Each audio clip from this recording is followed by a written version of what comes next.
Hey, g'day tubers, welcome back. So today we've got a little bit of a montage of me installing my electric car charger for my, MG ZS EV. Purchased that about 12 months ago-ish. Wish I had done it sooner. Sorted to replace my Mini project. So many copyright strikes. My electric Mini project has been taken down off YouTube.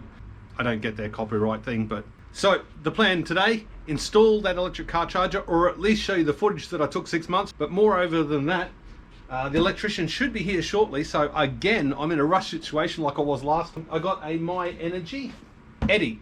So this is a hot water system solar diverter. Probably the best product I've used in all of my times doing stuff. It is absolutely fantastic. I think I'm at something like 5,000 kilowatt hours has gone into my hot water system, my old electric hot water system, just diverted. So instead of going out to the grid at 6 cents, I've heated my hot water, and I think at the time it was about 25 cents per kilowatt hour. So I've made a substantial saving on installing that in December of 2018. Not actually this one, the generation 1 of this device. So this is a generation 2, I believe. So it's just the next one, and it's more compatible, well, it is compatible with my Zappi car charger. So the car charger is fantastic, it does the same thing. But these two together, including a little bit of smarts with some electronics and a wireless CT clamp, this becomes really smart. My hot water, it should reduce my export to the grid at 6 cents per kilowatt hour to almost nothing. So what happens is, we've got the hot water system, and in my house, hot water system is absolutely, the hot water is the most important thing in the entire house, period. Summer, winter, doesn't matter. So this will be set up via the software and via the control panel to do this one first. After the hot water system is fully heated up, then it will automatically switch to charging the car if it's plugged in. Similarly, it has an app, very cool little app, that I can charge the hot water or heat the hot water or charge the car, or I can do them both at once with the app on my phone. I don't need to actually physically walk out there like I currently do for my hot water system. So with that, please enjoy installing of the car charger, and then we'll go through, install this up, show you through some of the cool settings and some of the cool shit that it does, and I'll see you at the end. This is the unit. I've got it all pulled apart ready for the electrician, just to try and save a little bit of this stuff. In here we've got a Zappi, so it's a 7 kilowatt hour single phase charger with 3 modes. It has Eco, Eco Plus and Grid mode, or normal mode. And inside of it, we'll quickly look and have a look. I've got a couple of relays there. If anybody knows exactly what this stuff is and want to point it out in the comments below, I would be much appreciated. And now that's 6 meters long, so that's the cable that goes to the car with a Type 2 connector. And I got a tethered unit rather than an untethered unit, just for, I don't know, make it easier, I hope. Yeah, and I dropped it. Now all this gear come from EV. It shipped within about 4 days, I think, from receiving the payment to here. About 4 days. So EV, thank you very much, link below. This is not sponsored. We've got the mount there so we can wrap the cable around the top so that the charger itself becomes a place for cable management. Of course, this one is called a Zappi, and that goes along with my Eddi, which does the hot water diverting. And then over here we've got a little bit of smarts for it. So I've got 2 CT clamps.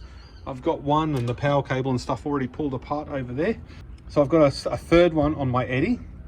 So in this row here, we have got the Harvey. So the Harvey enables your CT clamps to get plugged into here. So the CT clamps there. And that allows for wireless connection to this device and my Eddi, and also to the hub. So the hub sits inside the house next to your router. And this is the My Energy hub. So this connects up to your router with your HR45 cable and a power cable, and that communicates with all devices, and you can set up syncing, so I can charge, well, rather do my hot water first and then charge my car, or if the car is charging and I need it to charge, I believe I can use this app on the phone to actually set it all up within the house. And then the Harvey actually doesn't have any power. It gets its power directly from the CT clamps attached to the power cables. So that's pretty neat. So let's put all this back together a little bit so the electrician can get this installed on the wall. Which is 5:30.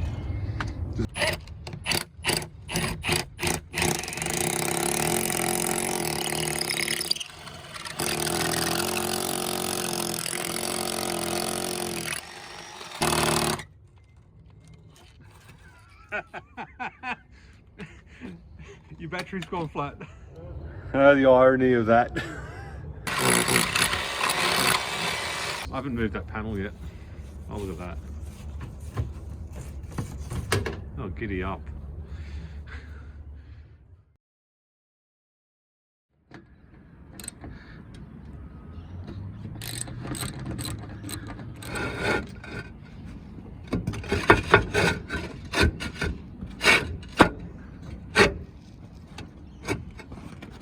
Enough room there.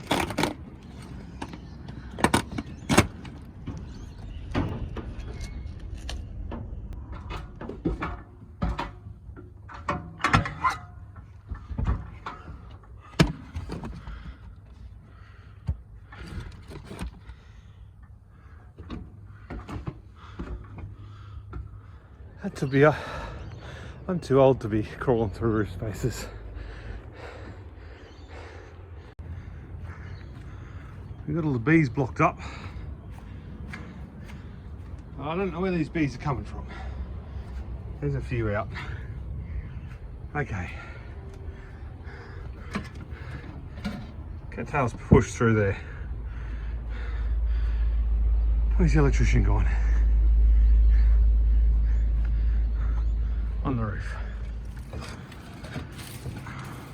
Oh, there's a hole. Alrighty, what am I looking for?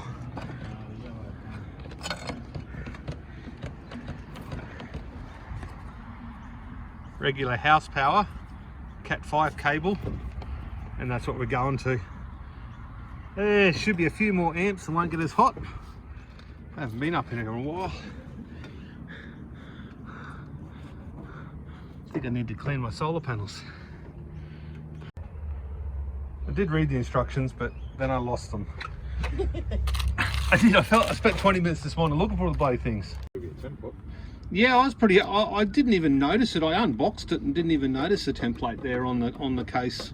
It's even got support instructions and stuff on the outside of the case as well. If you have a problem, you can ring up. Usually I just hold the thing up and just get it all square and go through, you know. Well, you could, but not when you're by yourself. Yeah. Do it with switchboards. Hold the switchboard. Yeah.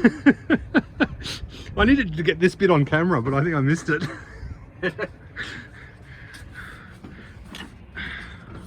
Oh, look at that.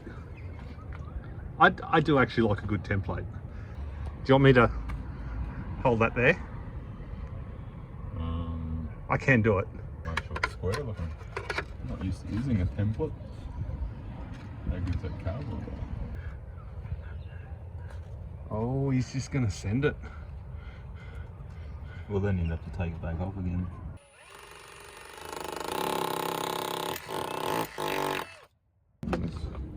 You want a workbench or a knee? Work boot. Oh, make sure it's centered, mate. What's in the drill?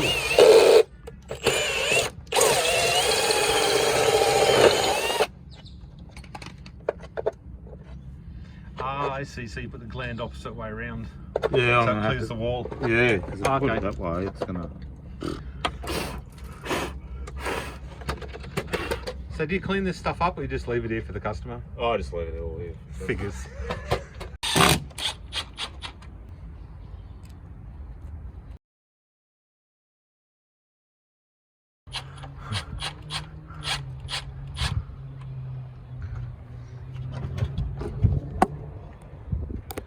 Brickwork's not quite straight, but it looks pretty bloody good to me.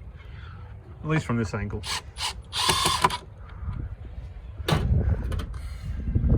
Giddy up. Should we tested it for level before we did this? I haven't done them up yet. Actually, I think we're just going to stand back and look. It needs to sort of rock over a little bit.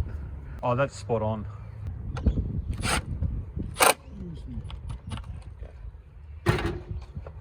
That's solid as. It is a well-built case. Seal all the way around the outside. And this will actually pull up around. So.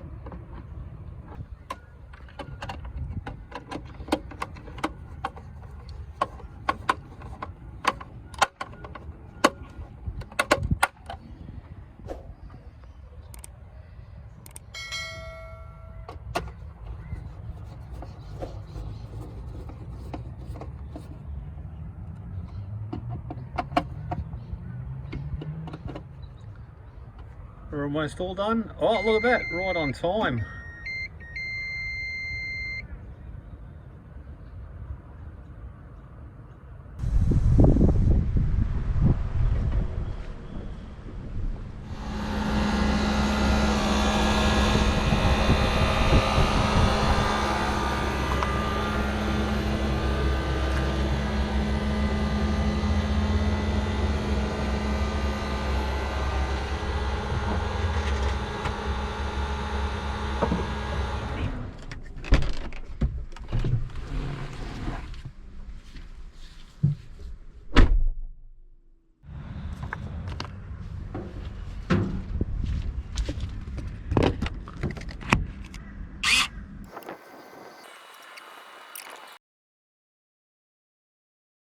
Well, something like 6 months later, I get around to finishing this video.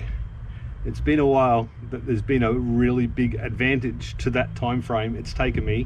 If you see in the beginning of the video, it's sort of late 2022 with the date on here.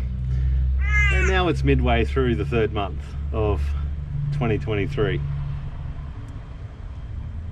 This unit has, without a doubt, I think changed my whole outlook on what EVs can be.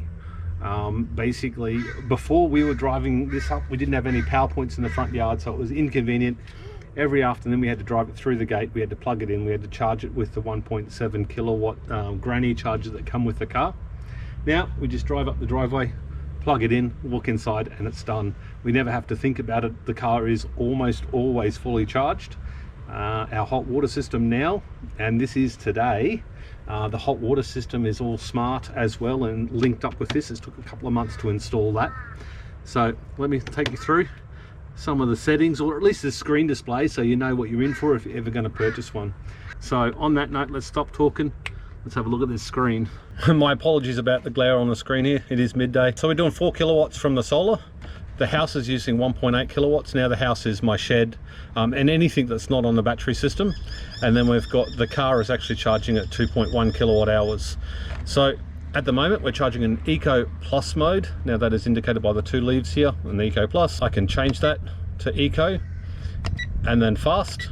Now the difference is the Eco Plus only uses this excess solar. So the difference between that and that goes into the car.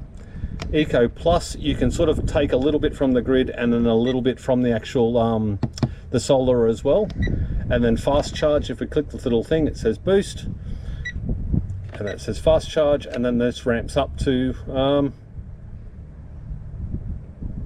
7. There we go, 7 kilowatts. So that's pretty much maxing out the charger. And it also shows you here that we're pulling up 4.8 kilowatts from the grid, so we're hurting my soul. The house is still using 1.8 kilowatts. If we were to use the microwave or whatever else, that'd pull more from the grid. So it is smart. Still using a little bit of solar. And if you have a look on the phone at the same time, obviously you can't see that, I'll screen capture it. It's actually telling us we're using 44% of green energy and the rest is coming from the grid. So the app provides a great deal of extra information, and we'll go through that a little bit more in the next video. So if we have a look at the charging, we want to actually stop that because we don't want to do you don't actually hit the plus, you just put it into Eco and then it'll automatically change over. So that should start to ramp down. There we go. So that's sort of the front screen there. We've got the time and date there as well. So we look in here, we go charge log. So we're going to have a look at today, yesterday, week, month, year. If we have a look at today, we haven't done much charging because I've been filming. Yesterday we did green energy, 15.47 kilowatts, and then 1.28 kilowatts was from the grid.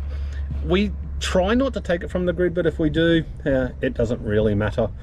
Also, we've got it to I think currently 60 seconds timeout, so every time a cloud comes over it cuts out for a minute, or it keeps running for a minute to see whether the cloud's going to come back, because too much on and off and on and off, the car thinks that there's a problem and actually shut the car down and won't actually accept the charge. So this week we've done 47 kilowatts, 25 from the grid, 22 from the actual, no sorry, 22 from the grid and 25 from the unit itself. That's probably a little bit high because I've been doing a lot with the car and trying to get the videos done. Not that that matters, it's still good that it's some green. You've got 78 and 45 there, and that's for the month, so we don't use a great deal. 124 kilowatt hours for the last month, and in the year we've got 451 kilowatt hours, so that's in about 3 months, 2 months and 17 days. And then, oh, that's actually 40 days, look at that, I didn't even read that. And then total, we've had it for 80 days, 17 hours and 7 minutes, and we've done 119 kilowatt hours in total, and 731 of them have been from solar, completely green. So that's pretty neat that you can actually quantify that. Again, that's on the app and on the website, again in the next video. Custom date, we don't need to look at that. Event log, I'm not sure what's actually in that. 1700 events, so that's just looking for the events. Readings, so we can see it's an Eco Plus mode. We're exporting almost nothing, charging at 2200, PWM 16%, charge current 9 amps. The unit temperature is 42 degrees, and then the ambient temperature is about 36 here today, degrees Celsius that is. Voltage frequency 50 hertz, because we are in Australia. Importing nothing. Charge cable rating 32 amps. Phase 1, phase 2, phase 3, we don't have that. Generation 4 kilowatts. Consumption. So it's basically just a whole bunch of information there regarding what the unit does, and pilot live. Again, I haven't even looked at all these screens. I'm just trying to go through every screen for you so you get some sort of idea of what's there. Information, we got charging, so this is one of 5 pages. So it says firmware, the power failed. I wonder if on my Eddi, well, maybe, I don't know. Information, link device information. Yeah, so we got the Eddi, which is the hot water system, the Zappi. So Eddi is 1, so that's number 1. The Zappi is the master, which is indicated by the M here, but it's number 2, so it always does me hot water first. The hub is what connects me to the internet and allows the app to work and all the updates and stuff on these devices. And the Harvey is the wireless CT clamp. So charge settings, so you can change all your charge settings here. Green level, I want 100%. You know, it'll struggle to do that, obviously, especially when the timeout, the start stop delay. I've got it start stop at 40 seconds. I'm actually lowering that, trying to work out how to stop my car, because only once we had it set to 30 seconds, and the car actually, I needed to disconnect the 12-volt battery to get the car to start charging again, accepting a charge, because it's a really cloudy day and really windy, and kept turning on and off and on and off and on and off. Plug-in charge, I'm going to call that as when you plug it into the car, you don't actually have to come to this device, it just starts charging. So manual boost, so that just means you can boost it, you can tell how many kilowatt hours to do it when you manual boost. Smart boost, similar thing. Boost timer, you can actually set it so it'll actually charge if you've got off peak. Preconditioning, I believe that's for some cars that actually need to condition the battery to charge it. And default mode is Eco Plus, because we always want to be running it from the actual solar itself. So you get in charge settings, you just got date and time. Display and sound, you can do your backlight, your icons. Generation, so if I change that, oh, wind, oh, there you go, wind and sun. Monitoring off, backlight, so the backlight I've got it to 99 seconds because I'm filming. Contrast, that probably just helps you see, like now the buzzer is just the beeping you hear. And RGB LED, now that is, I don't know if you can see it on the screen here, the RGB LED flashes.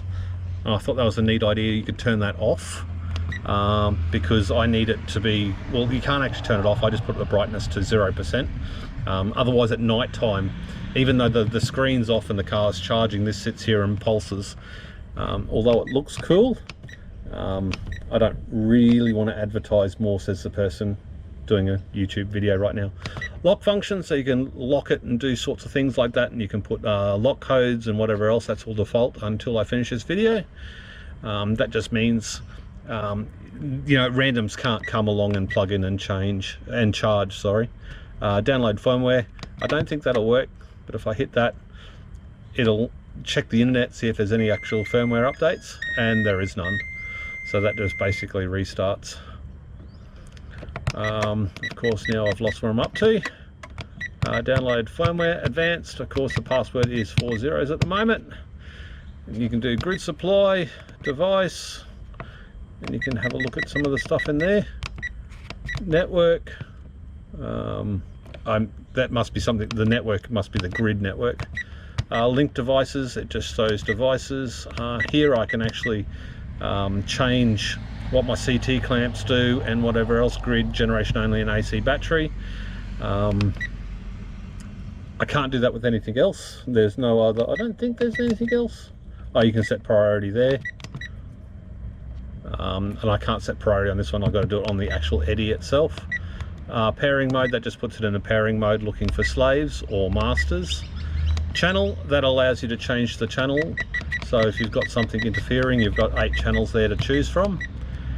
Set master, so this is the master, and then reset settings. So I think, no, there we go, CT config.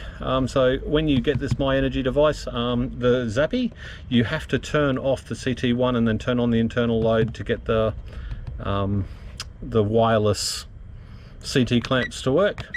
eSense limit input, I don't actually know anything about that. I haven't researched it. Compatibility mode, menu passcode, and then system. So restore factory, restore settings, download firmware, bootloader, and then the cloud. So there you go. That is the menu structure for the Zappi. If you've got any questions, please direct them my way, and I will take you through this next time, which is the app. I'll take you through all the menu structures of that and just how cool I actually think that is. I think that's bloody fantastic. And I'll see you on the next one.